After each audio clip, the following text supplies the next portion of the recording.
এবং কি পেলে আলোচনা কি আসছে? একটি ভূমিদস্যু হয়েছে, সেই ভূমিদস্যুটা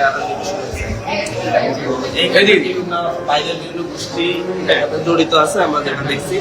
মানে আমাদের এই মানুষ এলাকাকে ব্যবহার করার চেষ্টা করতেছে। কিন্তু যাদের নিয়ে আপনি আসছেন এদের বিরুদ্ধে তো এর আগে অভিযোগ ছিল, তারা বিভিন্ন জায়গায় বিভিন্ন ব্যক্তি এবং প্রতিষ্ঠানের বিরুদ্ধে তারা আন্দোলন করে আসছিল। আমি এদের জন্য আসছি না, আমি আমাদের বৈষম্য বিরোধী আহ্বায়কের ব্যাপারটা দেখতে আসছি এবং ওদের বিরুদ্ধে সাংগঠনিকভাবে তদন্ত করা হবে। আর যাদের বিরুদ্ধে কথা বলছেন যে যারা বিভিন্ন ধরনের আন্দোলন করছে ওদের বিরুদ্ধে রাষ্ট্রীয়ভাবে অ্যাকশন নেওয়া হবে। আমরা আমাদের পার্টি কিন্তু আপনি তো এদেরকে ছাড়াই নিতে আসছেন, এই যাদের বিরুদ্ধে এখানে থানায় ধরে নিয়ে আসছিল আপনি তো তাদেরকে আসলে ব্যবহৃত হয়েছে, এদেরকে যারা ব্যবহার করছে তাদের বিরুদ্ধে 5 তারিখের পর থেকে এরা বিভিন্ন ব্যক্তি এবং প্রতিষ্ঠানের বিরুদ্ধে মানে আন্দোলন সংগ্রাম করে আসছিল এবং এটা নিয়ে আমি একটা সার্চসাইট মানে অনুসন্ধানী রিপোর্ট করেছি, আপনি দেখেছেন কিনা জানি না। আপনি সেই ব্যক্তিদেরকে কেন ছাড়াতে থানায় আসলেন? আপনি তো তুহিন সহ Yes.